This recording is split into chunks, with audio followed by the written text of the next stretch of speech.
자, 수업을 한번 들어볼게요. 이번에는 페이지 327페이지 14번 문제 보겠습니다. 이 14번 문제 좀, 별표 하나만 좀 쳐주시고, 문제지에 보니까 정답이 잘못 나왔어요. 이 정답 수정 먼저 하고서 들어가겠습니다.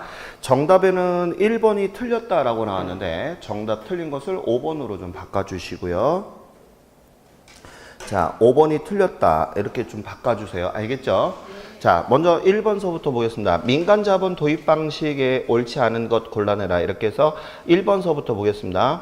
자, BOT 방식에 우리가 B라고 하는 것은 빌드라고 하는 거죠. 그래서 이 빌드라는 얘기는 민간 건설업체가 사회 기반 시설을 준공했다, 건설했다 이런 얘기가 나오게 되면 빌드가 되는 거예요. 그래서 머릿속에 담을 것이 민간 건설업자가 준공했다 이런 얘기가 나오면 빌드 이렇게 보시는 거예요. 알겠죠? 자, 그 다음에 O라고 하는 거, 오퍼레이트라고 하는 것은 제가 뭐라고 했냐면 민간 건설업자가 자기 돈을 들여서 건설했기 때문에 운영 수익을 건설업자가 운영하는 것을 뭐라고 한다 우리는 오퍼레이트.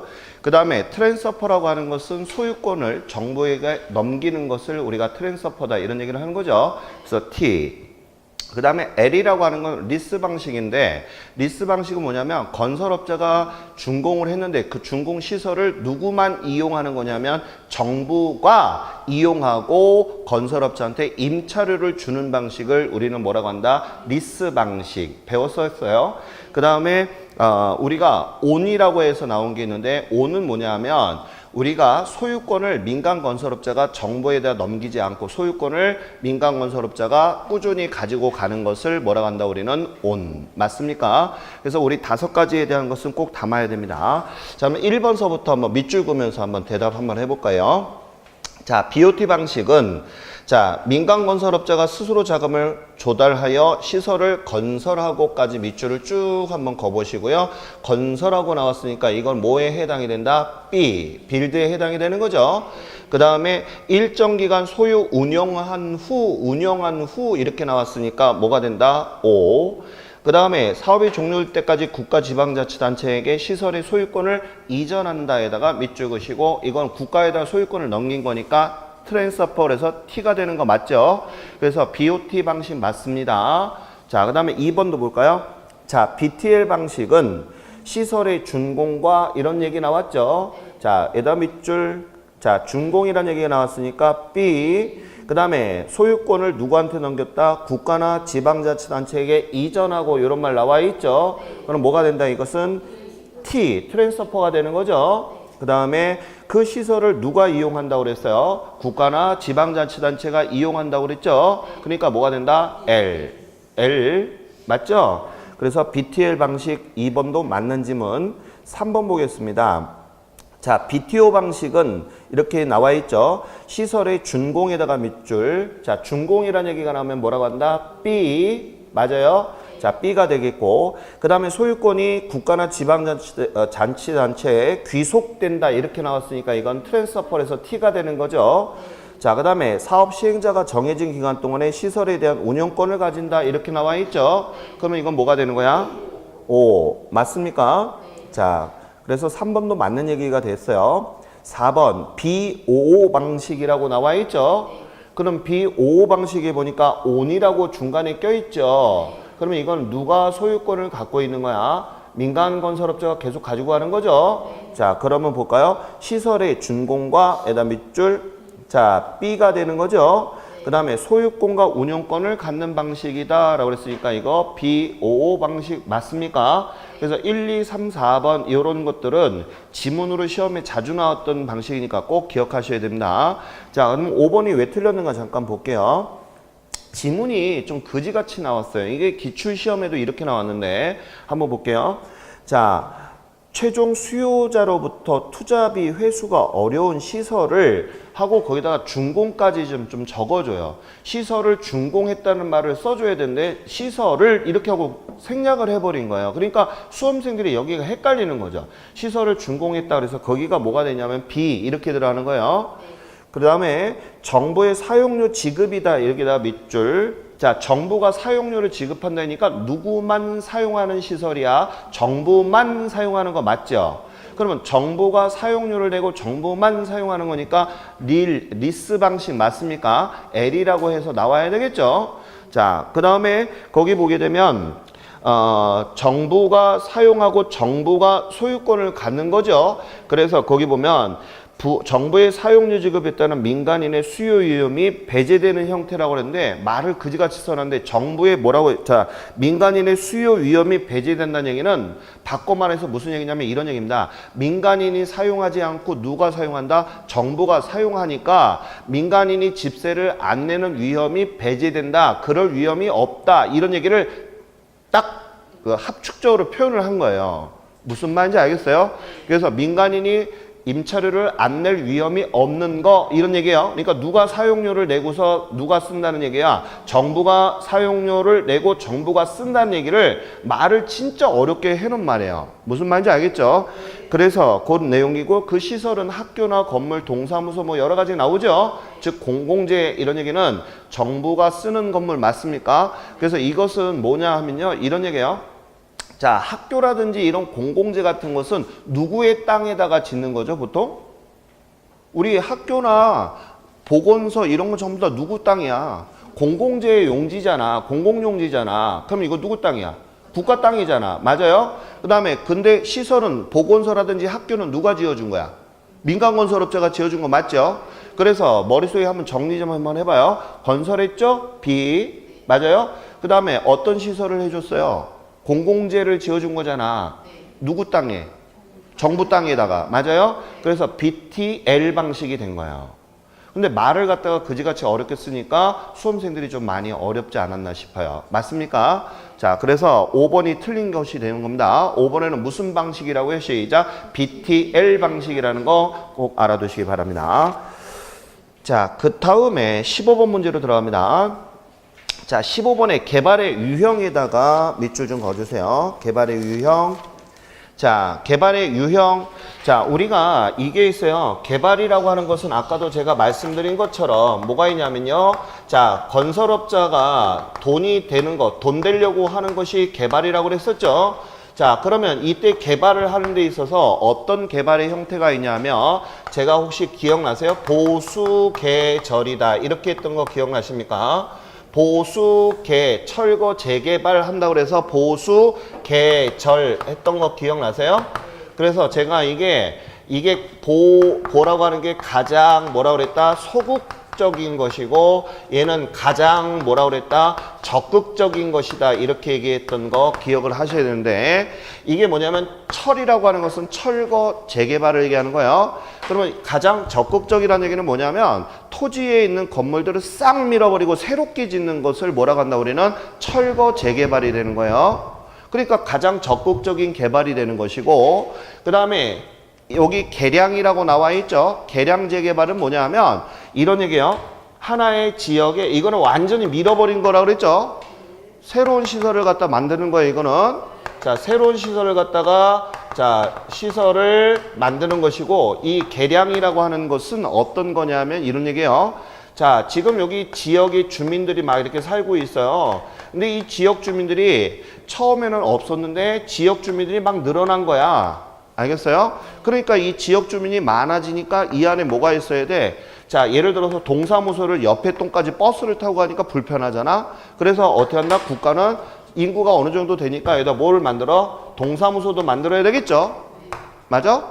그 다음에 지역 주민들이 많으니까 뭐도 만들어? 학교도 지어야 될 거 아니야? 그러면 이런 것 등에 대해서 도로도 만들어주고 이렇게 들어가는 거죠. 그래서 얘네들은 이 개량이라는 얘기는 새로운 시설을 뭐 하는 거야? 첨가할 때 우리는 뭐라고 한다? 개량 재개발이다. 이런 얘기를 하는 거야. 무슨 말인지 알겠어요? 자, 이런 것들은 새롭게 공공재를 첨가해주는 행위. 이걸 뭐라 한다? 시작. 개량 재개발이야. 무슨 말인지 알겠어요?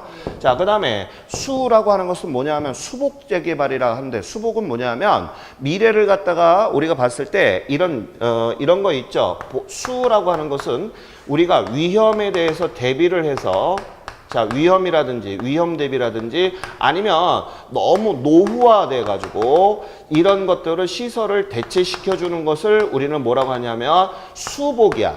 이 숫자는 목숨 숫자를 써 가지고 목숨을 길게 해준다 이래서 수복이야. 무슨 말인지 알겠어요? 그래서 수명을 길게 해준다 이걸 뭐라고 한다 시작 수복 재개발이라 하는 거야. 무슨 말인지 알겠죠? 그 다음에 이 보호라고 하는 것은 뭐라고 나와 있냐면 보존 재개발이라고 나와 있잖아요. 얘는 뭐냐면 단순하게 이런 것만 한 거야. 아, 우리가 예를 들어 축대가 있어. 축대 이렇게 여기 축대가 있고 여기가 도로야. 왜 우리 왜 외곽 지역 나가다 보면은 왜 산들 이렇게 깎아서 도로들 많이 해놨잖아요. 그죠? 근데 이렇게 태풍 오거나 뭐 하면은 축대가 어떻게 되지? 무너져서 이렇게 산사태가 일어나는 경우가 많잖아. 그죠? 그런 것들 위험을 대비해서 자 위험을 대비해서 여기다가 요거랑 요거를 지우세요. 이거 헷갈리니까 위험을 대비해서 이런 축대 같은 것을 보존해 주는 것을 우리는 뭐라고 한다 이것을 보존 재개발이라 해. 무슨 말인지 알겠어요? 그러니까 제일 개발하는 거에 제일 미흡한 게 어떤 거야? 얘야.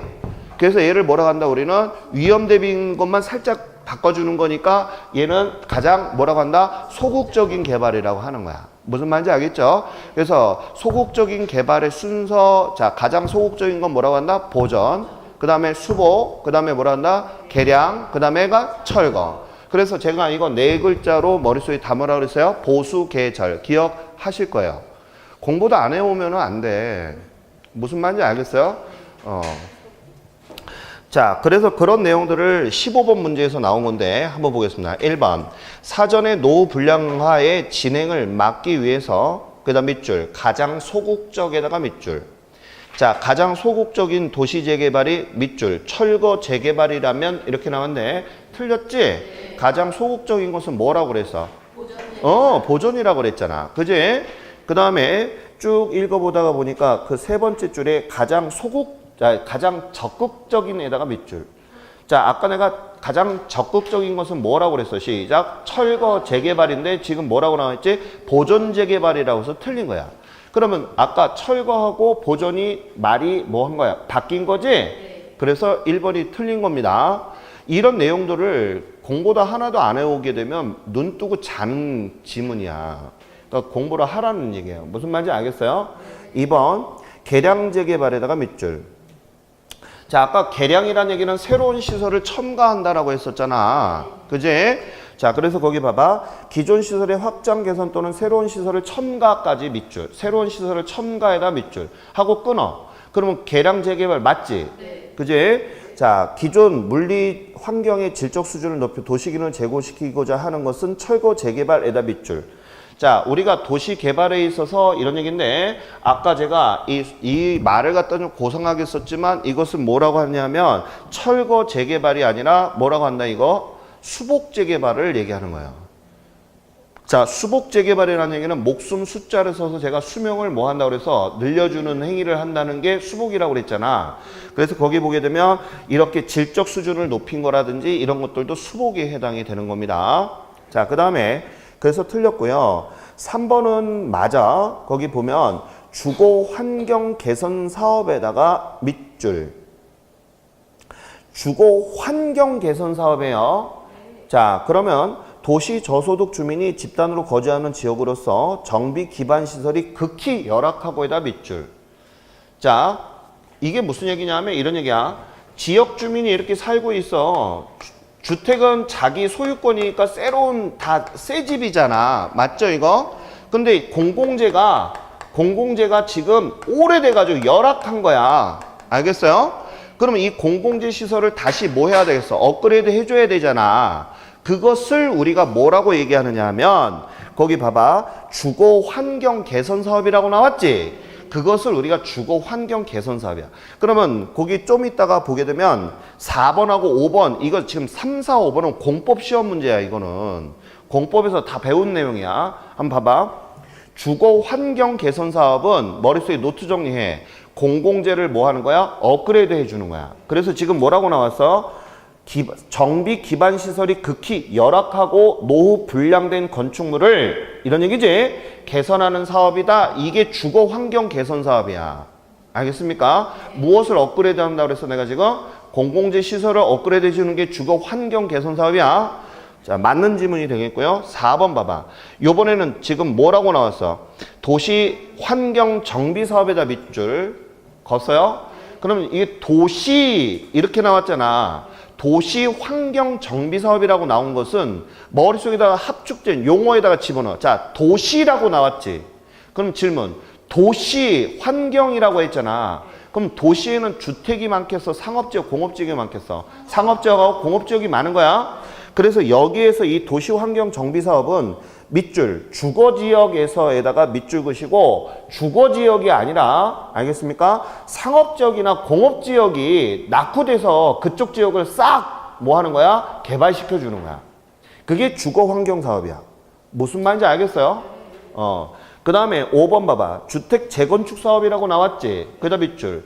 자, 지금 용어의 제목이 뭐라 했어요? 주택이라고 앞에 나와 있잖아. 그럼 뭐를 재건축한다는 얘기야 지금? 주택이잖아. 주택. 단어 속에다가 핵심적인 것을 집어넣을 수 있어야 되는 거거든. 그럼 뭐를 개발하는 거야? 주상공 중에서 뭐 하겠다는 거야? 주야 주. 주택에 대해서 재개발, 재건축하겠다. 이게 바로 주택개발 사업이야. 그래서 거기 밑줄 정비기반 시설이 열악하여 이런 얘기 나왔지? 그 말이 틀린 거야. 아까 내가 그랬잖아. 정비기반 시설이 열악한 것은 뭐였어? 주거환경 개선 사업이잖아. 주거지의 환경이 열악하다는 게 주거환경 사업이고 지금은 뭐에 관련된 사업이라고 그랬어? 시작. 주택 재건축 사업이잖아. 그러니까 주택이 오래돼가지고 주택을 허물어 버린다는 얘기야. 무슨 말인지 알겠어요?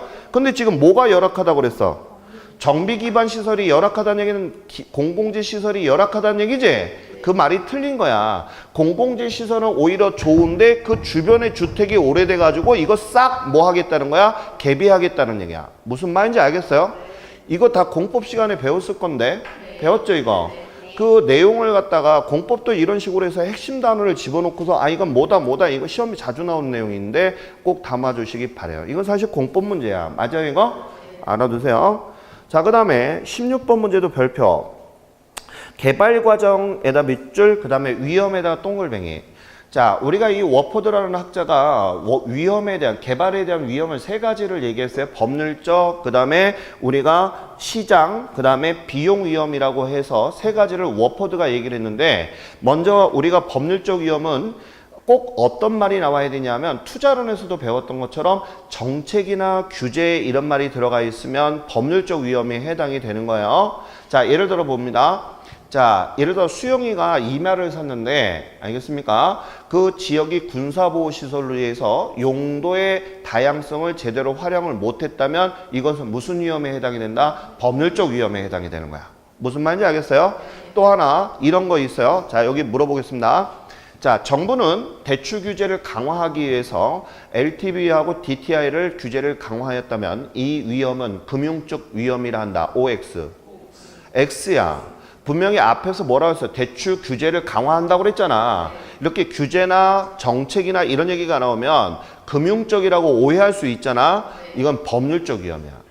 법률적 위험은 항상 뭐가 나와야 돼? 시작. 규제나 정책이라는 얘기가 나오면서 우리가 위험을 느끼는 거는 꼭 법률적 위험이야. 틀리면 안 돼. 알겠어요? 자, 그래서 거기 잠깐만 보면 법률적 위험, 시장 위험이라고 또 나와 있지. 1번 지문에. 그러면 이 시장 위험은 어떤 거냐면 이런 얘기야. 뭐 예를 들어서 우리 국내 경기 변동이 불황이라든지 또 인플레이션 또 이자율이 급상승한다든지 이런 거 있죠. 또 기준금리가 상승했다든지 이런 것 등은 질문. 피할 수 있는 위험이야? 피할 수 없는 위험이야? 피할 수 없는 체계적, 비체계적. 체계적 위험에 해당하는 게 시장 위험에 해당이 되는 거야. 무슨 말인지 알겠죠? 자, 그 다음에 거기 비용 위험이라는 얘기는 어떤 게 있냐면 개발업자들이 자, 봐봐. 생산 기간이 짧았으면 좋겠어? 길었으면 좋겠어? 짧았으면 좋잖아. 근데 만약에 생산 기간이 길어지게 되면 어떻게 돼? 비용이 늘어나는 거 맞지? 그때 우리가 이것을 뭐라고 한다? 비용 위험이라는 거야. 그래서 1번 지문은 뭐냐면 위험에 대한 정의를 얘기한 거예요. 그 다음에 거기 봐. 개발업자는 이런 통제 가능한 것도 있지만 이렇게 나와 있죠? 질문. 개발업자가 통제 가능한 것은 체계적이야? 비체계적이야? 비체계적이고 통제가 불가능한 것은 체계적 위험에 해당이 되는 거지. 그래서 1번 지문은 맞는 지문. 2번 인허가에다가 밑줄. 자, 질문. 인허가는 국가에다가 하는 거잖아. 만약 허가가 안 났다? 그러게 되면 할 수가 있어 없어? 없지. 이거는 무슨 위험이야? 법률적 위험에 해당이 되는 거야. 그래서 거기 법률적 위험을 줄이기 위해서 이미 이용계획이 확정에다 동글뱅이. 그러면 인허가도 확정이 됐다? 아무런 하자가 없지. 그런데 거기 뭐라고 써 있는가 봐봐. 인근 주민들의 여러 문제도 고려해야 된다라고 해다 밑줄. 걷습니까? 아니 선생님 인허가도 떨어졌는데 왜 주변 사람들하고 이걸 해야 됩니까? 이런 얘기 하는데 예를 하나 들어보겠습니다. 시골 같은 경우 이런 경우가 많은데요. 자, 제가 지금 시골에 땅을 샀어요. 알겠죠? 자, 전이야. 자, 전에는 뭐를 할 수 있냐면 축사도 할 수 있어. 축사가 뭔지 알죠? 소돼지 키우고 양 뭐 닭게 뭐 이런 하는 거잖아. 그런데 여기가 이렇게 이런 땅에 제가 샀어. 이 시골이란 말이야. 알겠죠? 그래서 제가 여기다가 축사를 지었단 말이야. 그러면 지역 사람들이 어떨까? 싫어해요. 왜 그러죠? 여기서 냄새도 많지만 오폐수가 곡식, 여기다 쌀 농사 짓게 되면 그 냄새가 그대로 가. 그래서 곡식이나 이런 데서 냄새가 나거든. 그래서 반대해. 욕 태박하게 받고 심지어 쫓겨나.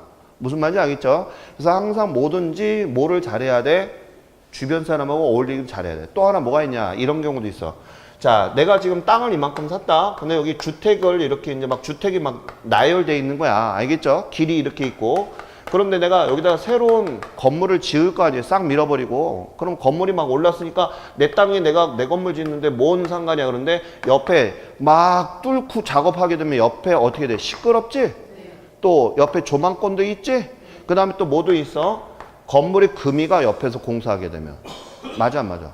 맞죠? 그러면 지역 주민이 옆에 있는 사람들이 어떻게 할 것 같아? 싫어하는 걸로 끝나는 게 아니야. 손해배상 청구 들어가면 되니까. 그러면 돈 달라고 손 벌리게 되면 우리 선생님 어떻게 할 것 같아? 대판 싸우지? 그런 순간 여러분들은 그 집을 짓지 말아야 돼. 그거 합의가 안 나면 준공 필이 안 떨어져. 무슨 말인지 알겠어요? 그래서 이런 합의 같은 거 다 봐주고 공사 들어가기 전에 그 지역 주민하고 어떻게 지내야 돼? 친하게 지내야 돼. 무슨 말인지 알겠습니까? 그런 내용들이 바로 그 내용이에요. 자, 그 다음에 3번. 3번이 거리가 틀렸는데 거기 한번 보겠습니다. 개발 사업에 있어서 밑줄, 법률적 위험에다가 밑줄 좀 거주세요. 자, 용도지역 지구제 같은 공법적 측면에다가 밑줄. 우리가 왜 토지 이용 규제라든지 공법적 측면 같은 경우는 전부 다 법률적 위험에 해당이 되는 겁니다. 맞죠? 그러면 국가에서 공법은 우리가 국가에서 지은 법이니까 공법이라고 하는 거예요. 알겠습니까? 그런데 자, 거기 의미함으로 소유권에다 밑줄. 소유권. 우리나라에서는 내가 내 물건을 사게 되면 취득세를 내고 내 거라는 계약 관계가 형성이 되는 거죠. 그러면 이런 것은 소유권에 관련된 것은 공법이야 사법이야? 사법에 해당이 되는 거예요. 알겠어요? 그러면 사법적인 측면도 중요해 안 중요해? 중요해. 근데 얘는 뭐라고 했어? 아니다. 그래서 틀린 지문이 되는 거예요. 무슨 말인지 알겠어요? 자, 다시 소유권에 관련된 건 공법이야 사법이야? 사법이야. 알겠어요? 민사소송법. 우리가 그래서 민법을 배우는 얘기가 바로 사법을 배우는 겁니다. 알겠죠? 자, 그래서 3번이 틀렸고 나머지 4번, 5번 한번 읽어봐 주세요. 알겠죠? 자, 넘어갑니다. 넘어가서 19번 문제 보겠습니다. 자, 19번 문제. 자, 19번에 보시게 되면 어떤 게 나오냐 하면 이런 게 나와요. 투자 타당성 분석에다가 밑줄 좀 거주시고. 자, 아까 제가 타당성 분석, 예비적 분석 얘기했던 거 기억하십니까? 예비적은 수익성을 검토하는 것이고 타당성은 법 경기를 통해서 무엇을 가장 중요시한다고 그랬다? 경제성 분석을 가장 중요시한다라고 했던 거 기억하십니까? 자, 그러면 우리가 어떤 게 있었냐면 거기 들어봐요. 예전에 우리 문제 풀 때 시장 분석과 뭐에 대해서 배웠느냐 하면 이게 다 설명을 다 해야 되니까 문제 풀 때마다 시간이 오래 걸리는 거야. 우리가 시장 분석하고 그 다음에 뭐로 해야 된다고 그랬어요? 경제성 분석 이렇게 두 가지로 크게 나눴는데 시장 분석에는 뭐가 있냐면 지, 시, 시 그 다음에 여기 뭐가 있다? 타, 투 이렇게 했던 거 기억나세요? 자, 그래서 얘네들은 무슨 분석? 시장 분석. 얘는 뭐라고 했다? 경제성 분석이다 라고 했던 거 공부해야 돼. 무슨 말인지 알겠어요? 강의 노트 내가 분명히 보고 오라고 그랬습니다. 알겠죠? 자, 그러면 여기에 이 지라고 하는 것은 뭐라냐면 지역 요인에 대한 분석이고 그 다음에 요거는 시장 분석이고, 그 다음에 이거는 뭐라 그랬다? 시장성 분석이다. 이렇게 얘기를 했어요. 맞죠? 그 다음에 여기는 타당성 분석이고, 그 다음에 얘는 뭐라 했어? 투자 분석이다. 이런 얘기를 했었습니다. 그래서 시험 문제에서는 어떤 게 가장 많이 나오냐면 시장 분석하고 경제성 분석에서 누가 더 큰 거냐면 얘가 더 큰 거야. 왜냐하면 거기 제가 강의 공부 안 해갖고 오신 분은 강의 노트 옆에다 펼쳐놓고 해. 알겠어요?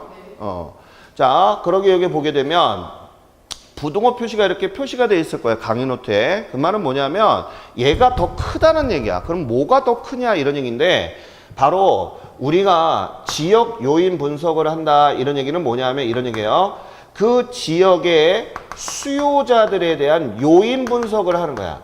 내가 지금 이 시장 분석하고 경제성 분석은 왜 하는 건데, 개발을 하기 전에 하는 거잖아요. 그잖아. 개발을 하기 전에 우리가 분석하는 거 맞죠, 이거? 그러면 개발을 하는 데 있어서 제일 중요한 게, 이 지역에 내가 아파트를 지으려고 한다고 하게 되면 아파트는 이 지역에 왜 필요할까? 그 이유를 따져보는 게 뭐라고 한다? 이것을 수요 요인 분석이야. 하다 보니까 아파트가 없는 거야. 주택도 없어. 그러면 여기다가 아파트를 지으면 사람들이 살 수 있겠다라는 것을 따져보는 게 지역 분석이에요. 알겠습니까? 그 다음에가 이제 시장성 분석인데, 시장성 분석은 뭐냐면 수요와 공급을 분석을 하는 것이 뭐라고 한다? 우리는 시장 분석이야. 그러면 아파트를 실제로 딱 지었는데 필요만 했지 실질적으로 돈을 낼 수 있는 능력이 안 되는 거지야. 그쪽 지역의 사람이. 맞아요? 그러면 어떻게 돼? 공급이 제대로 이루어지지 않아. 그럼 건설회사는 쪽박 차는 거예요. 순간에. 맞아요? 그러면 실질적으로 이 지역의 수요와 공급이 얼마큼 제대로 되는가를 분석을 하는 거야. 아까는 요인에 대한 것을 봤죠? 필요로 할 것이다. 이유를 봤다면 이것은 수요와 공급 시장을 봐야 돼. 그래서 어떻게 임대차가 이루어지고 매매 형태가 어떻게 일어나는지 그거를 보는 게 뭐라고 한다? 시작. 수요 공급에 분석하는 게 뭐라 한다? 시장 분석이야. 그러면 시장성 분석은 뭐냐 하면, 우리가 수요와 공급인데, 공급이 수요자는 예를 들어서 자 1000명이야. 근데 공급이 200채밖에 안 냈다면 분명히 여기는 타당성이 있어 없어? 없어? 봐봐. 사려는 사람은 1000명이다. 근데 집이 200채밖에 없어. 그러면 이거는 타당성이 없는 거야? 여러분들이 건설업자면 여기다 집 져야 돼, 안 져야 돼? 당연히 져야지. 그것도 아직 수요 공급도 모르고 있으면 안 돼. 알겠죠? 그러면 800채가 지금 모자란 상태잖아. 그러면 분명히 800채가 모자르니까 집값이 어떻게 될까? 비쌀까? 싸질까? 비싸게 형성이 돼 있을 거야. 그러면 공급자들이 여기다가 내가 집을 짓게 되면 당연히 분양이 돼, 안 돼? 되겠다. 이게 바로 수요 공급 분석이야. 그러면 시장성 분석은 뭐냐면, 여기서 한 단계 더 나가가지고 매매나 또 임대될 가능성을 갖다가 파악하는 것을 우리는 뭐라고 한다? 시장성 분석이야. 그러니까 얘보다 한 단계 더 나간 거지? 매매나 임대가 잘 돼야지 얘네들 계속 건설해달라고 할 거 아니야. 맞아요? 그래서 이런 내용들이 머릿속에 없으면 시험 여기에 공부 헛한 거야. 그래서 제가 수업 시간에 앞전에 우리 차수에 제가 분명히 이 내용들 다 적어줬어요. 무슨 말인지 알겠습니까? 그 내용이 머릿속에 있어야 돼. 그 다음에 여기 타당성 분석은 아까 제가 뭐라고 그랬냐면 법, 경기에서 누가 가장 중요하다? 경제성 분석이 가장 중요하다 했지? 그래서 타당성 분석을 하고, 마지막으로 이 투자 분석이라고 하는 것은 내가 지금 건설하기 전이잖아. 다 좋아. 수익성도 좋고 경제성도 좋고 법, 경기 다 좋아. 그러면 이제 이때 투자 분석을 하는 데 있어서 어떤 게 하느냐 하면, 우리의 투자론에서 수년가법이라고 했던 거 기억나? 네. 수년가가 뭐야? 초과 이윤이 나온지 안 나온지 봤잖아. 네. 기억 안 나 이거? 수년가법, 내부 수익률법, 수익성 지수 있어 없어? 여기서 그거 하는 거야. 실제로 저희가 컨설팅을 하게 되면 이 분석을 여기서 해줘요. 통계적으로. 그래서 여기서 하고 나서 최종적으로 검토를 하고 회장님한테 결제를 올리게 되면, 여기서 회장이 뭐라 하냐면 다 좋은데 말이야. 지금 내 생각에는 아닌 것 같아. 접어. 그러면 끝나는 거야. 그래서 얘가 제일 중요한 거야. 아까 내가 서두에 뭐라고 그랬어? 개발 암만 좋은 조건이라도 할 수도 있고 안 할 수도 있다고 그랬잖아. 그게 여기서 결정되는 거야. 무슨 말인지 이해갔어요? 그래서 얘가 제일 중요하기 때문에 부등호가 어디로 가는 거야? 얘가 크다라고 나온 거야. 그러면 시험 문제 이렇게 나온다. 시장 분석은 시장성 분석을 포함한다. OX. 다시 시장 분석은 시장성 분석을 포함한다. 틀렸지? 누가 누구를 포함해야 돼? 시장성 분석이 얘를 포함해야 되는 거야. 무슨 말인지 알겠어요? 그럼 또 질문. 자, 경제성 분석이 시장 분석을 포함하고 있다. 얘가 얘를 포함하고 있는 거지? 그런 게 시험 문제로 나오는 거예요. 그러니까 이런 것들을 문제 풀이하면서 자기가 익혀야 되는데 지금 우리 천하는 유독스럽게 결석이 많은데 지금 그러면 안 돼. 개인 독학하는 사람들 얼마나 잘하는지 내가 한번 두고 보겠지만 한번 볼게요. 아무튼 시험 문제 떨어지기만 하면 내가 진짜 가만 안 둘 거야. 저는 진짜 화가 난 게 뭐냐면 다른 데는 지금 막판에 지금 출석률이 상당히 좋은데 여기만 유독스럽게 지금 자기 잘난 사람들이 많은 것 같아. 아무튼 좀 그런 게 많은 것 같아. 자, 한번 보겠습니다. 19번. 부동산 개발 사업의 투자 타당성 분석에다가 밑줄 긋고요. 그 다음에 시장 분석이 시작하여 경제성 분석 또는 타당성 분석으로 이어진다. 자, 시장 분석에서 경제성 분석으로 이어지면서 시장 분석에서 경제성 분석으로 이어지면서 타당성 분석으로 이어진다. 거리가 먼 것을 골라내라 이런 얘기가 나와 있죠. 자, 1번 보자고요. 경제성 분석 또는 타당성 분석은 시장 분석을 통해 입수된 자료를 근거로 해서 구체적인 밑줄 수익성 여부를 판단하며 그 다음에 최종적으로 뭐를 한다? 투자 결정을 한다. 어디 분석에서 투자 결정을 하는 거야? 시장 분석에서 아니면 경제성 분석에서? 경제성 분석에서. 그 순서를 쭉 얘기를 한 거기 때문에 맞는 얘기. 2번. 개발 사업에 대한 타당성 분석 결과에다 밑줄. 자, 타당성 분석까지 다 했어. 그러면 개발업자는 채택할 수도 있고 아닐 수도 있다. 맞는 질문? 자, 그 다음에 3번. 시장 분석에다가 밑줄. 자, 시장 분석의 순서를 쭉 해놨죠. 중요한 건 아닌데 그냥 그러려니 보세요. 이런 거는 시험에 잘 안 나와. 자, 그 다음에 4번이 틀렸는데요. 자, 거기 한번 보겠습니다. 시장 분석과 시장성 분석에다 밑줄. 자, 질문 들어갑니다. 시장 분석과 시장성 분석은 누가 큰 거야? 시장성이 큰 거야. 근데 끝자락에 한번 볼게요. 시장 위험을 최소화하기 위해서 밑줄. 시장 분석은 시장성 분석을 포함한다에다 밑줄. 틀렸지? 네. 설명을 듣고 나니까 이해가 가는 거야. 근데 이거를 그냥 지문을 맹목적으로 읽잖아? 무슨 말인지 못 알아듣으니까 뭘 포함한다는 얘기인지 잘 모르겠잖아. 이해 갔죠? 네. 왜 틀린지 아시겠죠? 알아두시기 바랍니다. 5번 부동산 시장 분석은 일반적으로 개발 착수 전에다가 동글뱅이. 항상 분석이라고 하는 것은 착수 후에 하는 거야? 전에 하는 거야? 전에 하는 거야 분석은. 그래서 전에 이루어지지만 후속 사업으로 이제 A라는 여기 봐요. 분석이 끝났어. 그래서 A라는 게 완성이 됐어. 그래서 내가 지금 여기 B라는 지역에 새롭게 내가 개발하려고 지금 계획을 하고 있다면 옛날에 A라고 했던 자료를 갖다가 여기에다가 대입을 할 수 있지. 무슨 얘기인지 아세요? 참조할 수 있잖아. 아, 여기서 뭐 벽돌을 한 장에 얼마 주고 어디 거래처에서 했다라는 거 다 참조할 수 있다 없다? 있다는 거예요. 그래서 거기 잠깐만 보시면 후속 사업이나 계속적인 투자에 대한 의사결정을 위해 밑줄 사후 검증 차원에서 이루어지고 있다. 뭐 재료비라든지 이런 것 등을 검증할 수도 있다 없다? 있다. 이런 얘기. 무슨 말인지 알겠습니까?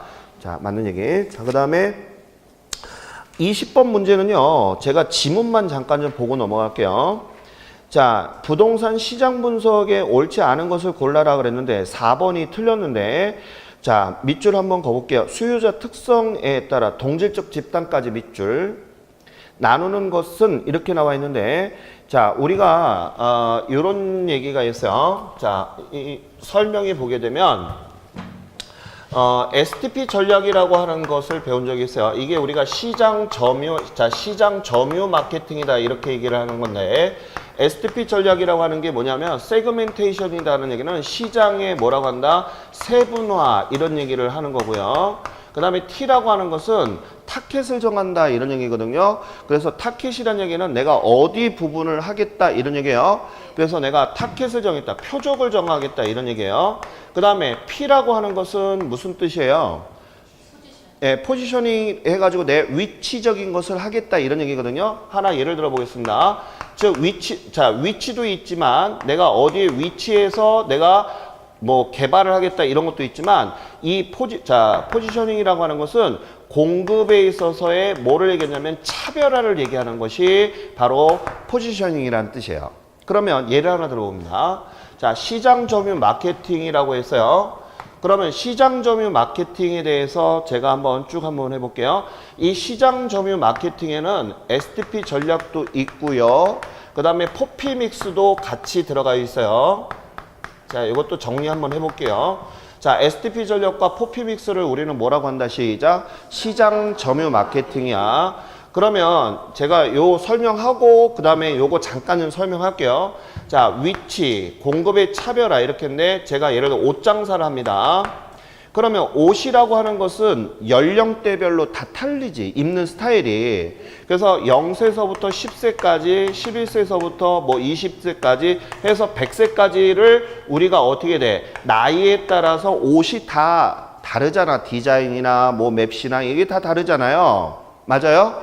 그럼 옷을 입는 사람의 집단이잖아. 0세서부터 10세까지의 집단이죠, 이거. 이것을 우리는 수요자 집단이라고 하는 거야. 다시 뭐라고 한다고요? 수요자 집단. 그럼 그 수요자 집단을 지금 뭐 했다고 그랬어요? 세분화한 거야. 그러니까 옷을 입는 사람의 연령층에 따라서 세분화했다. 이것을 우리는 뭐라고 한다? 시작. 세그멘테이션이다. 그래서 S라고 한 거야. 그러면 여기에서 보게 되면 수요자 집단을 세분화했다 그래서 혹시 기억나시려나 모르겠어요. 세분화는 수요 해가지고 아마 예전에 특강할 때나 어디에서 수업할 때 분명히 얘기를 했을 거예요. 그래서 세분화는 뭐에 관련된 거다? 시작. 수요에 해당하는 것이고, 그 다음에 표적이라고 하는 것은 내가 예를 들어서 0세에서부터 10살의 나이의 옷을 하겠다, 유아복을 하겠다라고 내가 딱 뭘 했어? 표적을 정한 거죠. 이게 바로 뭐냐면 타켓이야. 표적이라는 얘기예요. 무슨 말인지 알겠죠? 그러면 내가 지금 이제 0세서부터 10살의 옷을 갖다가 이제 뭐 해야 돼? 공급을 한다는 얘기는 제조를 하겠다 이런 얘기잖아요. 그럼 우리 여러분들도 알다시피 유아복들이 아가방도 있고 무슨 뭐 너가방도 있고 뭐 저가방도 있고 많이 있을 거 아니야. 맞아요? 그러면 그 회사들마다의 차별화가 있어. 어떤 게냐면 어떤 건 박시형으로 나온 게 있고 어떤 건 타이트하게 나온 것도 있고 막 이런잖아. 예를 들어 교복 같은 경우도 우리 때는 상관이 없었지만 요즘 애들은 어떻게 돼? 박시하게 안 입고 타이트하게 입잖아요. 네. 맞아요? 네. 그런 거 있잖아. 그런 것처럼 차별화된 공급을 하겠다. 이게 바로 뭐냐 하면요. 공급에 뭐라 한다? 차별화라는 거야. 무슨 말인지 알겠죠? 그래서 우리가 여기서 알아둘 거 시장 점유 마케팅에서는 STP 전략하고 뭐가 있었다고 그랬어요? 제가 포피 믹스가 있었다고 그랬어요. 그래서 여기 포지셔닝이라고 하는 것은 공급에 뭐라고 한다? 시작. 차별화라는 얘기고 얘는 뭐라고 한다? 세그멘테이션은 뭐라고 그랬어요? 시장의 세분화야. 그래서 세분화는 뭐에 관련된 거? 수요. 알겠어요? 차별화는 뭐에 관련된 거야? 공급이야. 그러면 다시 한번 문제로 들어가서 제가 설명 좀 잠깐 하고 부연 설명 더 할게요. 4번의 지문에 보게 되면 봐봐. 4번 지문 다시 한번 봐요. 20번에 수요자 특성에 따라 동질적 집단으로 나누는 것까지 밑줄을 쭉 그시고 결론적으로 걔네들은 뭐를 딱 합축적으로 얘기한다? 수요자 집단이라는 뜻입니다. 알겠어요? 그 말은 뭐라고요? 시작. 수요자 집단을 시장을 차별화하는 거야? 세분화라고 그랬지? 그런데 지금 뭐라고 나왔지? 차별화이며 이렇게 해서 틀린 지문이 된 거예요. 이제 설명을 듣고 나니까 이해 가시겠어요?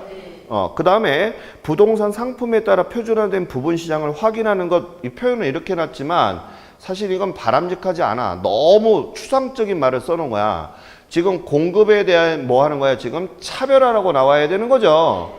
즉 그 말은 뭐냐면 상품에 따라 우리가 차등화지겠다. 표준화 상품하고 차등화져서 공급을 하겠다. 이런 말을 써야 되는 거거든요. 근데 말을 갖다 너무 추상적으로 써놨어. 맞죠? 그래서 거기에서 하는 것은 세분화가 아니라 뭐라고 한다? 차별화라고 해줘야 되는 거야. 그래서 그 말이 앞뒤가 뭐 한 거야? 바뀐 게 되는 거야. 이해 갔나요, 이거? 그럼 머릿속에 담을 거, 자, 얘는 뭐라고 한다? 수요자 집단 나오면 뭐라고 해야 돼? 세분화. 그 다음에 공급은 뭐라 한다? 차별화해야 된다. 무슨 말인지 알죠? 우리 왜 옷도 그런 옷 많잖아. 뭐 옷이 똑같은 사이즈가 아니라 임산복이라고 또 따로 있고, 또 등치가 큰 사람은 박시형 있는 옷이 있고 많잖아. 또 어깨가, 여자들 옷 같은 경우 어깨가 작은 사람들은 어깨가 작게 나오는 경우, 어깨가 큰 게 뭔가 공격의 차별화를 두겠다라는 거야. 무슨 말인지 알겠어요? 이게 STP 전략이야. 자, 그래서 거기가 틀렸다는 얘기인데, 하나 5번 질문만 더 잠깐 좀 볼게요. 흡수율 분석이다, 밑줄. 자, 이 흡수라고 하는 것은 무슨 얘기냐 하면, 제가 그런 얘기를 했어요. 공급이 얼마큼 잘 흡수됐느냐, 이것을 보고자 하는 게 흡수율 분석이에요. 자, 다시 흡수율 분석은 뭐라고요? 공급이 얼마나 잘 됐느냐, 이것을 보는 게 흡수율 분석이고, 또 하나 이 흡수율 분석은 과거나 현재를 기준으로 하고자 하는 것이 아니라 무엇을 내다보기 위한 거다? 미래를 보기 위한 거다. 그래서 제가 그런 얘기를 한번 한 적이 있어요. A 지역에 예를 들어서 자, 저소득층이고 나이대는 30대들이 많이 거주하고 있는 상태에 25평의 아파트를 1000세대를 분양을 했는데, 자, 83%의 분양 결과가 나왔다면 이때 흡수율은 몇 퍼센트가 된다? 83%가 흡수율이라고 하는 거예요. 이 지역의 아파트에 대해서 공급을 했을 때 얼마큼 흡수가 됐니? 그러면 얼마? 83%. 자, 근데 현대건설에서 지역 분석을 못했어. 그래서 여기다 45평짜리 아파트를 1000세대를 했는데, 지역이 지금 다 아까 무슨 층이 살고 있는 거야? 저소득층에서 30대가 어떻게 40평을 사? 맞죠? 그래서 분양이 25%밖에 분양이 안 됐어. 그러면 여기서 흡수율은 몇 퍼센트가 되는 거야? 25%야. 그러면 질문. 자, 앞전에 여기는 삼성에서는 성공했지, 분양을. 여기에서는 실패했지. 그럼 만약에 우리 선생님이 여기에 땅을 가지고 있다면, 여기에다가 우리 선생님은 앞으로 건설을 해서 아파트를 짓는다면 몇 평형을 짓는 게 낫겠어? 소형 평수, 대형 평수. 소형 평수를 지어야 된다는 걸 미래를 예측할 수 있어, 없어? 있어. 이게 흡수율 분석이야. 무슨 말인지 알겠어요?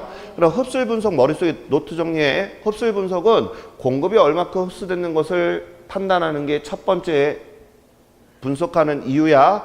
두 번째는 흡수율 분석은 뭐하고 무엇을 보겠다는 거야. 시작. 과거나 현재를 기반으로 해서 피드백을 한다는 얘기야. 그래서 미래를 뭐 한다? 예측하는 게 뭐라고 한다. 시작. 흡수율 분석이야. 개념 이해 갔죠? 자, 그러면 거기 봐봐. 흡수율 분석이다, 밑줄.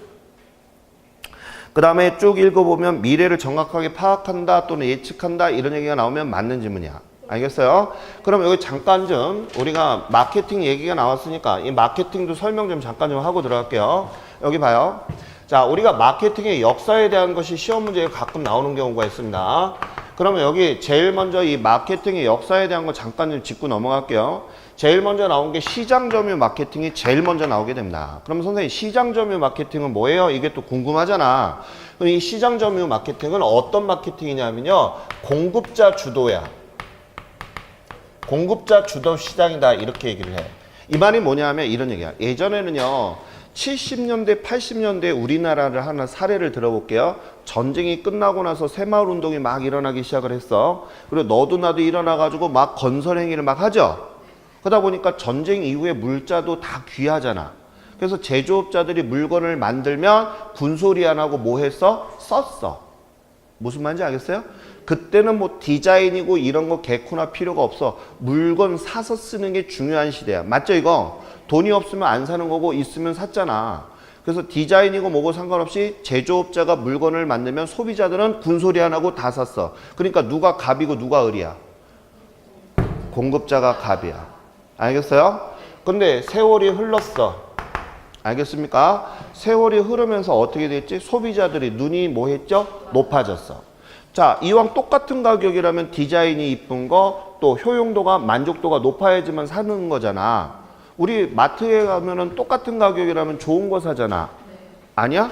사과를 사더라도 좋고 맛있는 걸 고르는 게 당연한 논리 아닌가? 맞죠? 자, 이렇게 해서 나온 게 바로 뭐냐 하면, 두 번째가 고객 점유 마케팅이다 라고 하는 거예요. 이 고객 점유 마케팅이라고 하는 것은, 자, 공급자 주도 시장에서 뭘로 바뀌게 된다? 소비자 주도 시장으로 바뀌어.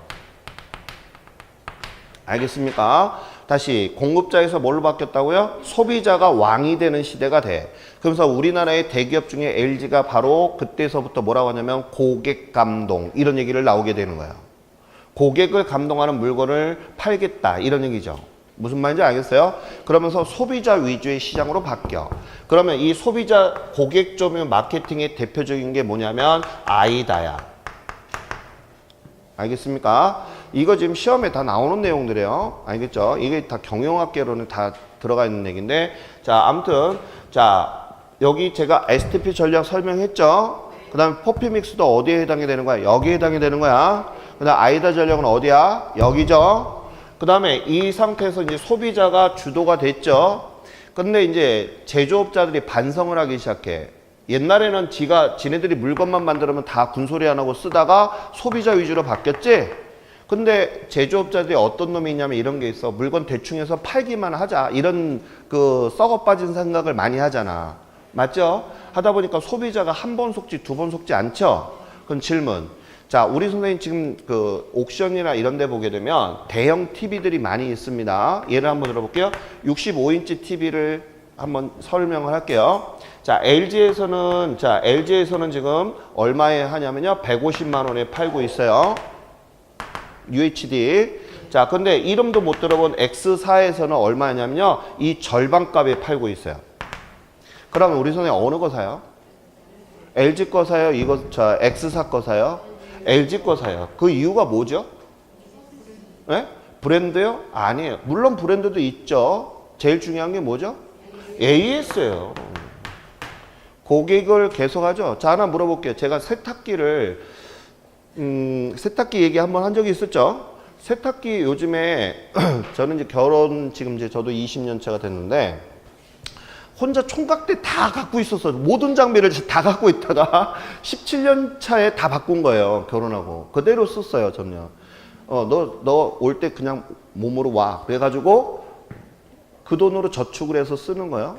굳이 저는 저 개인적인 사고는요. 결혼식에 괜히 돈 들이고 할 필요가 없어. 어차피 살 건데 그거는 순간이잖아. 그 돈 가지고 투자를 해서 앞으로 미래를 더 잘 살자는 개념. 좀 어떻게 보면 실용주의적인 그런 사고죠. 그잖아. 결혼식에 몇 억씩 투자하고 이럴 필요는 없다고 저는 사고를 하는 거예요. 맞죠? 그런 사고인데 그렇게 해서 했는데 세탁기에서 내가 깜짝 놀랐어요. 세탁기의 제일 중요한 부품이 뭐죠? 모터잖아. 그럼 모터를 갖다가 망가지게 되면 AS 기간이 몇 년일 것 같아요? 10년이에요. 10년. 그러면 10년 동안은 AS를 무상으로 해준다는 거야. 근데 세탁기 한 대 얼마인가 봤더니 100만 원이야. 근데 요즘 핸드폰은 얼마야? 100만 원이야. 맞죠? 맞죠? 핸드폰 몇 년이야? 2년이잖아. 세탁기 우리 15년 썼어. 무슨 말인지 알겠죠? 그런 거 보면 참 핸드폰이 너무 뭐 하다는 거야? 비싼 거네. 맞죠, 이거? 그러면, 자, 그래서 대기업 제품을 사는 거예요. 무슨 말인지 알죠? 그럼 여기 잠깐만 봐요. 자, 먼저 여기 고객 점유 마케팅이 소비자 위주로 가는데 이 상태에서 뭐가 난다? AS라든지 이런 게 상당히 잘 돼 있으니까 대기업 제품을 사는 거 맞죠? 맞아요? 자, 건설업계도 이것을 바탕으로 해서 어떻게 한다? 옛날에는 아파트를 질 때 뭐라 한다? 진달래 현대아파트, 개나리 현대아파트 이렇게 했었어. 근데 그게 의미가 없는 거야. 현대가 지은 건 최고야 이렇게 했는데 무슨 동네는 개나리고 여기는 진달래고 이러니까 의미가 없잖아. 그래서 각 건설업자에서 안 되겠다. 일회성 손님이 아니라 장기적인 장기 소비자를 구축을 해야 되겠다. 알겠습니까? 그러니까 일회성이 아니라 뭐라고요? 장기적 소비자를 구축해야 되겠다 하면서 세 번째 나온 게 관계 마케팅이야. 이해 갔습니까? 그래서 예를 들어온 게 뭐가 있냐면 현대 같은 경우에 아파트를 지게 되면 두 가지가 있지. 아이파크하고 뭐가 있어? 힐스테이트. 삼성은 뭐가 있어? 레미안. 대림은 이편한 세상. 롯데는 롯데캐슬. 그 다음에 또 뭐 있어? 뭐 여러 가지가 있죠. 그래서 우리가 브랜드화해서 계속 나오니까 어때? 뭐 대우의 푸르지오다 그러면 푸르지오를 좋아하는 사람은 푸르지오만 사고 롯데에서 좋은 사람은 롯데 것만 사고 맞아요, 맞아요. 맞죠? 이런 게 바로 뭐라고 한다? 시작. 관계 마케팅이라는 거. 순서 머릿속에 담아요. 그러면 이제 시험 문제가 어떤 게 나왔는가 잠깐 좀 짚고 넘어가겠습니다. 포피믹스, P가 4개가 있다는 얘기지? 고수업 얘기가 아닙니다. 알겠죠? 자, 그러면 포피믹스에 보면 제품, 그래서 프로덕트에서 P, 맞아요? 그 다음에 가격이 뭐야? 프라이스, 맞아요? 그 다음에 세 번째, 뭐가 있지? 유통 경로. 유통 경로는 어디에서 어디를 거쳐서 판매를 하느냐 이런 얘기거든요. 그래서 플레이스, 맞아요? 그 다음에 자, 내가 물건을 팔려면 선전도 해야 되고 촉진 행사를 많이 해야 되겠지? 그것을 우리가 뭐라 한다? 판매 촉진 행사 한다고 그랬죠? 이것을 프로모션. 자, 그러면 질문 들어갑니다. 한번 맞춰봐요. 자, 지금 수영건설이 있다. 내가 지금 수영건설이야. 알겠죠? 자, 아파트를 지어서 판매하는 건설회사입니다. 자, 제가 지금 1000세대의 아파트를 지었어요. 자, 1000세대에 천안에다가 지었다. 자, 여기 분양가는요. 자, 3억이다. 자, 평수는 25평이에요. 알겠죠? 자, 25평에 3억으로 지었다. 이런 상태가 됐다면, 알겠죠? 자, 질문 들어갑니다. 자, 여기 1000세대의 아파트를 지은 거다. 이런 얘기가 나왔죠, 지금? 이건 어디에 해당이 될까? 1000세대의 아파트를 지었다고 그랬죠? 이건 뭐야? 제품에 해당이 되는 거야. 알겠습니까? 아파트 자체는 뭐가 된다고요? 제품. 분양가 얼마라고 그랬어? 3억. 분양가는 뭐에 해당이 되는 거야? 가격. 이해 갔죠? 그러면 수영건설은 아파트 짓는 게 전문이지 유통을 시키는 게 아니잖아. 그래서 여기 뭐라고 하냐면 분양 대행사라고 하는 데가 또 따로 있어. 분양만 전문적으로 하는 업체들. 알겠죠? 또 뭐가 있어? 중개업소 같은 경우가 있을 거 아니야? 얘네들한테 수영이가 야, 내 아파트 좀 팔아줘 이렇게 하고 부탁을 하겠죠? 그럼 얘네들이 분양을 한단 말이야. 그러면 자, 소비자들이 누구를 통해서 아파트를 사야 돼? 얘네들을 통해서 사는 거 맞지? 이것을 뭐라고 한다 우리는? 유통 경로가 되는 거야. 자, 그러면 얘네들이 가만히 있으면 잘 모르니까 어떻게 돼? 뭐 모델하우스 지어서 앞에 이쁜 도우미들이나 뭐 사람들 지나가면서 벤츠나 뭐 이런 거 세워놓고 분양 사무실에 오면 휴지도 주지만 뭐 경품 뭐 이런 것도 하잖아. 그런 거 자주 찾아가죠. 그런데 가끔 가셔야 돼요. 알겠죠? 예. 거기 가면 휴지도 공짜로 주지만 그 건축에 대해서 실내 구조도 좀 보셔야 돼요. 약간씩 바뀌어요. 알겠습니까? 그런 거 앞으로 부동산에 관심 있는 사람은 꼭 보러 다니셔야 됩니다. 휴지 받으러 가는 거 아니에요. 알겠죠? 자, 그래서 이런 것들을 우리가 이런 거 뭐해? 앞에서 막 행사하고 막 이런 거 하잖아. 경품 걸고. 이걸 뭐라 한다? 시작. 판매 촉진이라 하는 거예요. 이해 갔습니까? 자, 그러면 질문. 자, 여기까지는 전부 다 무슨 마케팅이라고 해서 시장 점유 마케팅이야. 알겠어요? 자, 그 다음에 고객 점유는 누구 중심이라고 그랬지? 소비자. 맞습니까? 그럼 소비자는 무슨 전략이라고 그랬지? 아이다 전략이다. 이건 뭐냐? 어텐션. 어텐션은 주의 뭘 해야 돼? 딱 지나가는데 옷이 너무 좋은 게 있어 하고 딱 주의 집중을 해줘야 되겠죠? 맞아요? 우리가 어텐션 차렷 이렇게 하잖아. 그것처럼 주의를 끌어주는 거야. 자, 그 다음에 뭐 해야 돼? 흥미를 가져야 되겠지? 인터레스트 해서 아이야. 알겠어요? 이건 뭐야? 내가 주의를 하고 나서 보고 나서 관심을 갖는 거죠. 관심 또는 흥미 뭐 이런 얘기지. 그 다음에 내가 이게 뭐야? 사고 싶다는 디자이어라고 하는 건 욕구 이런 얘기예요. 사고 싶다 이렇게 하는 순간에 점원이 나오지. 이 물건 파는 사람은 판매업자는 이 촉이 있어. 지나가는 사람이다 아니면 살 사람이다 이런 게 느낌이 있나 봐. 그런 게 있다니까 거기서 딱 나타나가지고 어떻게 됐어? 옷가게 이렇게 디스플레이로 오면 그냥 지나가는 사람도 있고 많은데 막 만져보고 하는 사람은 판매 직원이 잽싸게 뭐 해? 나오지? 그럼 나와서 뭐 해야 돼? 만지지 마세요 이런 얘기 하면 안 돼. 알겠죠? 뭐 해야 되겠어? 한마디 툭 던져주죠? 우와 언니 이거 입으니까 뱃살도 가려지고 나이는 10살은 어려 보이네? 뭐 이런 얘기 하잖아. 맞아요? 그러면 우리는 옷을 사 안 사? 사야 된다는 그런 막 머릿속에서 사야 돼 막 이런 얘기 하잖아. 맞죠? 그래서 욕구가 막 충족이 되면서 지금 언니가 한마디 딱 던졌는데 마음이 더 흔들려졌지? 뱃살이 가려지면서 나이가 젊게 보여요 이런 얘기 했잖아. 그것을 우리가 셀링 포인트라고 해. 판매 소구점, 중요한 핵심을 던졌어요. 알겠어요? 그걸 뭐라 한다고? 시작. 셀링 포인트, 판매 소구점이야. 그래서 내가 뭐 했어? 그 말을 듣고 지갑을 열게 됐지? 그것을 우리가 액션을 취했다 그래서 아이다 전략이라 하는 거야. 알겠습니까? 그래서 내가 전에 그런 얘기 했잖아. 옷을 사들고 우리 엄마들이 막 집에 갔어. 남편 앞에서 이쁘게 보이려고 입고 막 한 바퀴 도니까 뭐라고 해? 뭐라고 그랬어? 아니다 이런 얘기 하지.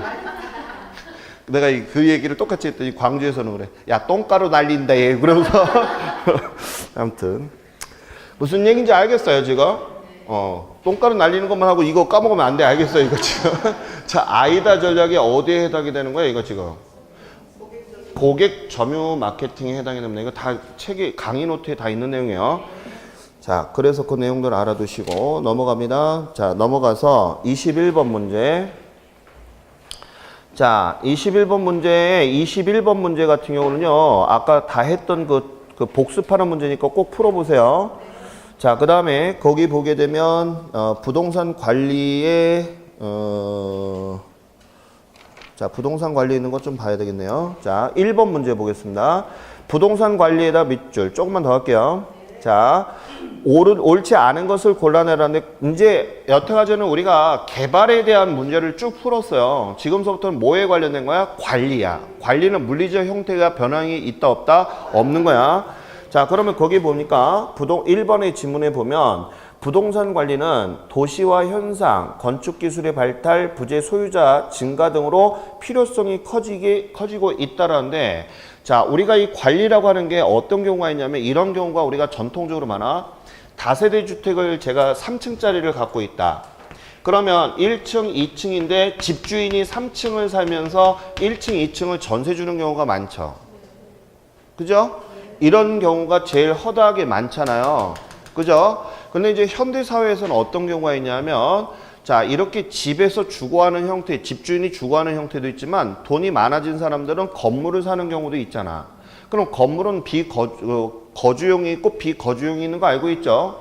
하다 보니까 예를 들어서 수영이가 몇백억의 소유를 갖고 있다. 그래서 부산에도 건물이 있고 대전에도 있고 막 이런단 말이야. 근데 이거를 내가 건물을 관리하면서 맨날 전국을 뺑글뺑글 돌 수는 없잖아. 그래서 전문 위탁인한테 맡기는 것을 뭐라고 한다 우리는 관리라고 하는 거예요. 무슨 말인지 알겠죠? 그래서 내가 내 건물을 직접 관리하는 것을 자가관리, 남한테 맡기는 것을 위탁관리, 두 가지 섞어서 하는 것을 혼합관리다. 이런 얘기 하는 거예요. 하다 보니까 부동산이 늘어나면서 또 전문 이런 건물 같은 경우가 요즘에 현대식 장비들이 많죠. 어떤 게 있어? 승강기, 또 중앙난방 이런 것도 건물 소유자가 다 모르잖아. 그렇기 때문에 위탁을 맡기는 경우의 필요성, 그래서 관리의 필요성을 느끼게 됐다 이런 뜻입니다. 그래서 1번, 2번 다 그런 내용들인데 3번에 잠깐만 보시면 옳지 않은 거라고 그랬죠. 부동산 관리는 처분과 대응되는 개념으로서 하고 끊으시고 부동산의 보존 및 밑줄, 성질이 변하더라도 이 말 때문에 틀린 지문이 되는 겁니다. 성질이 변하는 것은 관리를 할 수가 있다 없다? 없어. 물리적 성질이 변하는 것은 뭐라고 그랬다 아까 내가? 개발이야. 근데 지금 부동산 관리는 하고서 는 하고 주어가 관리에 대한 거잖아. 맞죠? 근데 지금 물리적 성질이 변한다라고 하는 것은 맞은 말, 틀린 말, 틀린 말이 되는 거야. 무슨 말인지 알겠어요? 자, 그래서 틀렸고 4번에 아까도 얘기했듯이 관리하는 것은 자기관리, 위탁관리, 혼합관리 제가 아까 설명했었죠. 그 다음에 자기관리가 뭐야? 내가 직접 내 건물 관리하는 방식이죠. 그게 고전적으로 상당히 많이 내려왔더지만 전문성이 어떻게 돼? 떨어지는 거죠. 그런 내용 맞는 얘기. 자, 그 다음에 넘겨요. 334페이지 문제 4번 잠깐 보겠습니다. 4번에 보시면 자 별표 2개 좀 쳐주고 아주 좋은 문제인데요. 자, 이 4번 같은 경우는 시험 문제에서도 기출 문제로 많이 나왔던 사례에 있는 문제입니다. 자, 한번 보겠습니다. 부동산 관리 영역에 대해서 바람직한 것을 골라내라 이렇게 나왔는데 우리가 있잖아요. 이 관리하는 측면은 크게 세 가지가 있습니다. 하나가 뭐가 있냐면요. 거기 보게 되면 시설 관리가 있고요. 다시 무슨 관리? 시설 관리. 그럼 이 시설 관리라고 하는 것은 말 그대로 시설이잖아. 그래서 설비라는 말이 나오면 시설에 관련된 게 상당히 많다. 그러면 우리가 건물은 시설이잖아. 설비 이런 얘기가 나면 시설 관리가 해당이 되는 거고. 알겠어요? 그럼 건물이 어떻게 돼? 청결해야 되고 깨끗해야지만 입주자들이 들어오겠죠. 그래서 그 건물이 위생이라든지 뭐 보건 같은 경우도 상당히 중요하겠죠. 이건 전부 다 뭐에 해당이 된다? 시설 관리야. 알겠습니까? 그러면 물어볼게요. 임대 사업을 하는 사람은 건물이 임대료가 잘 나와야 되고 임대차에 있어서 문제가 없어야 되는 거 맞죠? 그래서 임대차 관리에 대해서 하는 것은 부동산 관리라고 해. 알겠습니까? 임대차에 관련된 것은 무슨 관리? 부동산 관리. 알겠죠? 그 다음에 세 번째는 자산 관리가 있는데 자산이라고 하는 거 잠깐 좀 설명 좀 합니다. 자산이라고 하는 것은 누구 거야? 내 거지? 내 거잖아. 그럼 내 거니까 마음대로 할 수 있지. 어떻게 할 수 있어? 첫째, 내가 이것을 사거나 또는 뭐 할 수 있어? 팔 수 있지. 매입과 매각을 할 수 있고 내 거다 보니까 내 건물의 가격을 올렸으면 좋겠어, 내렸으면 좋겠어, 올렸으면 좋잖아. 그래서 가치를 뭐 한다? 증진시키는 게 가장 주된 목적이야. 알겠습니까? 그래서 가치를 증진하는 데 있어서 어떤 경우가 있냐면 이런 경우가 있어. 건물이 오래됐다? 그러면 뭐 한다? 우리가 리모델링 생각을 할 수가 있죠. 그렇지 않아? 리모델링 하는 경우 왜 하는 거야? 이거 하려고. 내 거니까 가능한 거지. 맞아요? 요즘 그 연예가 중계인가 앞전에 잠깐 보니까 모 연예인이 있잖아요. 압구정에 2층짜리가 있어요. 그 1층에는 커피숍이 있고 2층에는 뭐가 있었는지 모르겠는데 그거를 사가지고 60억짜리 그거를 2층짜리 건물을 60억에 산 거예요. 평수도 작아. 그거를 사가지고 리모델링해서 지금 현재 가치가 100억이라고 얘기를 해요. 가치가 그새 얼마가 올랐어? 40억. 그쪽 동네는 억이 아주 그냥 1,000원하고 똑같은 것 같아. 우리는 억 그러면 한참을 벌어야 되는데, 맞죠? 아무튼 그런 것 같아. 자, 전부 다 이건 뭐 때문에 그런 거야? 자산 관리다. 알겠어요? 그 다음에 자산 관리는 매입과 매각, 가치를 증진한다. 그 다음에 포트폴리오다. 자, 포트폴리오는 내가 위험을 뭐 한다고 그랬어? 분산시키는 그런 거죠? 내 거니까 내 자산을 분산시키는 역할을 한다. 이런 얘기가 나오면 전부 다 무슨 관리? 자산 관리야. 알겠어요? 그 핵심 테마를 알아야 돼. 자, 질문. 부동산 임대 수익에 대해서 임대차 관리를 한다. 무슨 관리? 부동산 관리. 자, 설비나 기능적인 면에 대해서 자, 다양하게 내가 보수를 한다. 이걸 뭐라 한다? 시설 관리. 그 다음에 매입과 매각, 그 다음에 가치를 증진한다. 자산 관리. 알겠죠? 자, 그래서 4번 문제 잠깐만 봅니다. 기억 보겠습니다. 포트폴리오 분석, 투자 리스크, 부동산의 매입과 매각 이런 말 나와 있지? 거기 매입과 매각에다 밑줄. 자, 매입과 매각이라는 얘기는 하면 딱 대본에 뭐라고 나와야 돼? 시작. 자산 관리. 오케이. 자, 재투자 결정, 대대적인 리모델링 전부 다 이거 자산 관리를 설명하는 내용입니다. 자, 그 다음 니은 봐봐. 건물 설비에다가 동글뱅이. 설비 나왔지? 설비 나오면 뭐라고 그랬어? 시설 관리야. 알겠어요? 그래서 뭐 거기 보면 뭐 운전 보수 뭐 방제 보안 뭐 이런데 전부 다 설비가 딱 핵심 키워드야. 알겠죠? 설비가 나오면 무슨 관리? 시설 관리. 자, 그 다음에 자, 디귿분 봐봐. 쭉 보니까 임대료 책정, 임대료 뭐 이런 얘기 나오지? 그러면 임대료 얘기 나오면 아까 내가 무슨 관리? 부동산 관리야. 알겠습니까? 그래서 정답은 몇 번? 3번이 정답이 됐다. 아, 참 제가 일단은 제 계획은 우리가 4교시인데 2교시까지 이거를 끝내려고 했는데 못 끝냈어요. 일단 마무리 짓고 나머지 2교시 때는 감정평가 있는 거 좀 끝내고 2시 좀 넘더라도 이해하세요. 알겠죠? 네.